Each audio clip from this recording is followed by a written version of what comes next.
For nearly 20 years, one question has dominated discussions surrounding The Sopranos. Did Tony Soprano really die in that final scene? As the family sits, waiting for Meadow to arrive, they're content, chatting and eating some quality-looking onion rings, when all of a sudden, nothing. No gunshot, no final words, silence. When the episode aired, some viewers were furious, while others called it genius. But the thing is, I don't really think the ending is a mystery at all. I think David Chase gave us the answer. I don't think the real debate is whether Tony died, it's why. Because when you look at the clues, the overall themes of the series, and one character in particular who may have been protecting Tony throughout the entire show, makes the final scene become surprisingly clear. But to get to this conclusion, let's talk about Holsten's. The final scene takes place in Holsten's, a small American New Jersey diner. Tony arrives first, studying the menu while he waits for his family to enter. It's a painfully ordinary moment, considering this is the final scene of a 6-season-long journey. But The Sopranos has always used ordinary moments to hide extraordinary danger. As Tony sits in the booth, the camera repeatedly cuts between his face and his point of view. The bell above the diner door rings, and then Tony looks up, and the audience looks up with him. The bell rings again, and Tony and the audience looks up, over and over again. The sequence creates a feeling of constant paranoia. Tony isn't relaxed. We can see it clear as day, painted all over his face. But neither are we. And then enters the most suspicious figure in the entire scene. The man wearing the members-only jacket. As he enters, he looks toward Tony multiple times, moving around the restaurant and then heading into the bathroom. For long-time fans of the gangster genre, this immediately feels familiar. In The Godfather, Michael Corleone retrieves a hidden gun from a restaurant bathroom before murdering Solizzo and McCluskey. The framing is nearly impossible to ignore. David Chase knew audiences would make this connection. The only question is whether he wanted us to or not. But I think the answer is very simply yes, because the clues only become stronger from here. One of the most important lines in the entire series occurs long before the finale. In the first episode of Season 6B, Bobby and Tony sit together on a boat. They begin to discuss death, and Bobby says, "You probably don't even hear it when it happens, right? There's your friend in there, on the wall." At the time, the line just seems like casual gangster talk.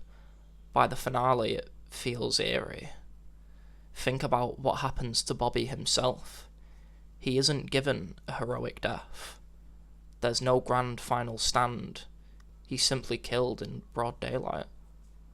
The same fate rings true with Silvio.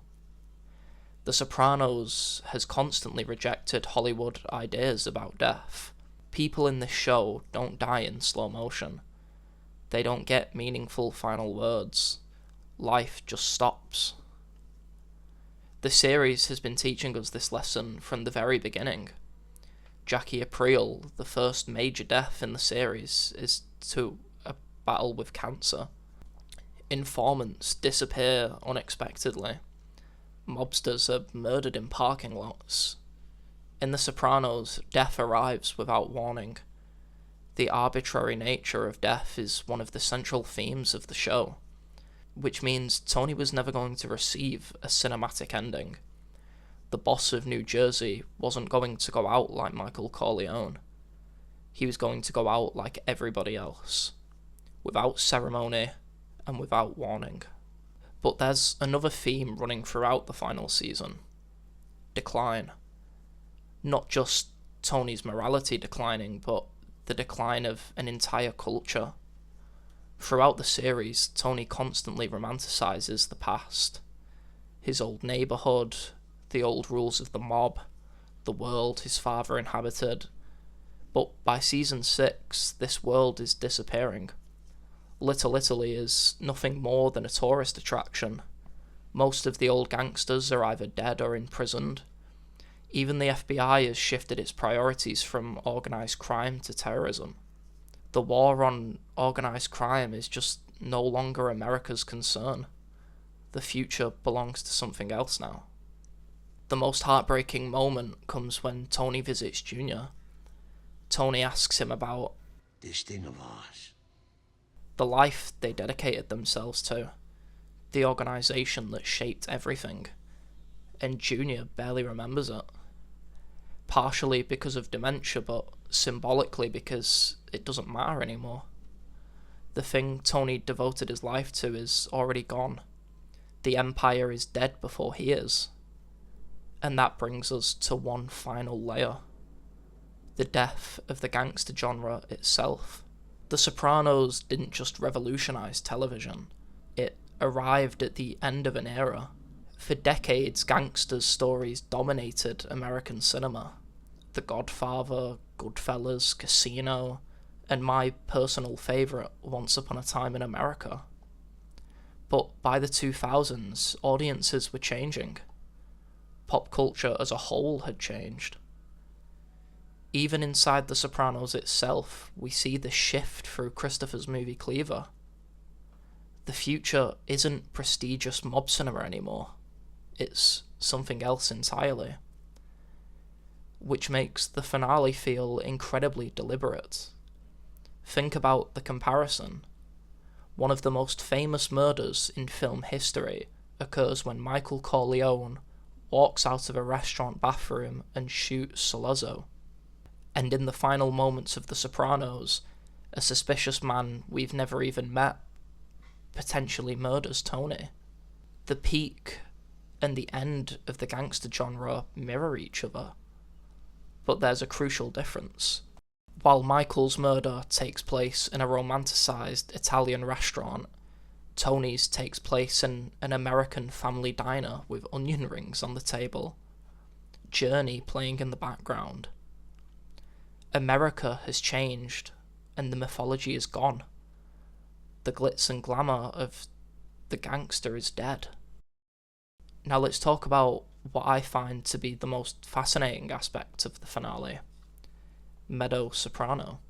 I've always believed Meadow symbolically functions as Tony Soprano's guardian angel throughout the series, and surprisingly, the evidence is stronger than many people seem to realise. The first example occurs in college. Tony is helping an intoxicated Meadow back to their motel, and an old member of the mob spots Tony, but seeing Tony with his daughter causes him to hesitate. The opportunity disappears and Tony survives. Then there's another toothpick. Meadow unknowingly takes the FBI bugged lamp from the Sopranos household to her dorm room. Had the lamp remained in the basement, federal agents might have captured conversations capable of destroying Tony. Again, Meadow has inadvertently saved him. But the most powerful example comes in Mayhem. Tony is trapped in a coma as Kevin Finity.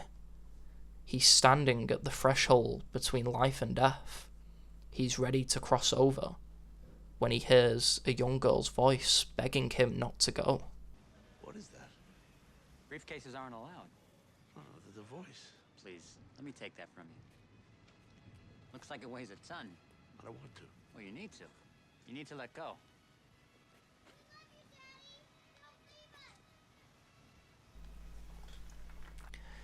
As Tony awakes, that voice becomes Meadow's. She quite literally calls him back to life. Please don't leave us, Daddy. We love you.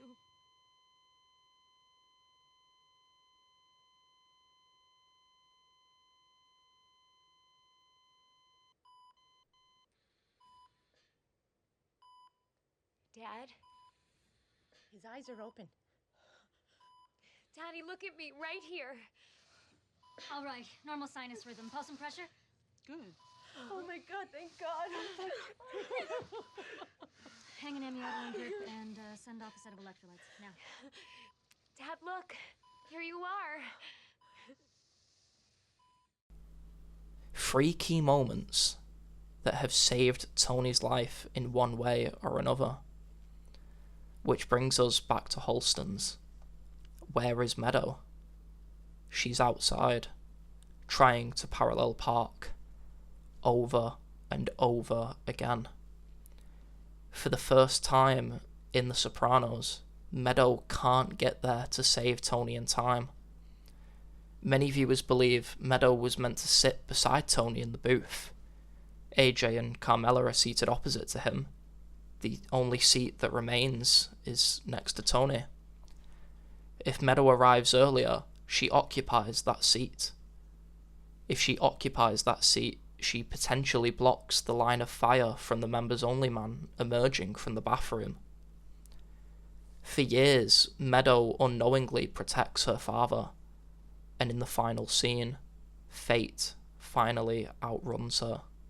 Whether you believe Tony died or not, one thing is undeniable. The ending of The Sopranos worked.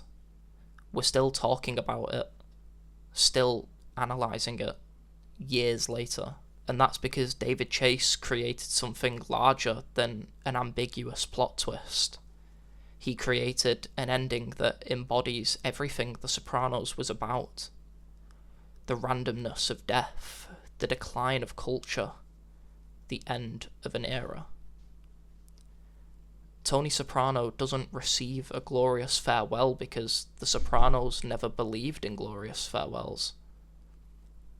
If Tony died, he died exactly the way the countless others did throughout the series. Suddenly. Without warning. Because despite all of Tony's power, despite the mythology surrounding him, Tony Soprano was never an exception. He was just another man desperately trying to hold on to a world that was already disappearing. And then just like that, the screen goes black. But David Chase leaves us with one final message. A message that somehow feels hopeful despite everything surrounding the episode. Don't stop believing.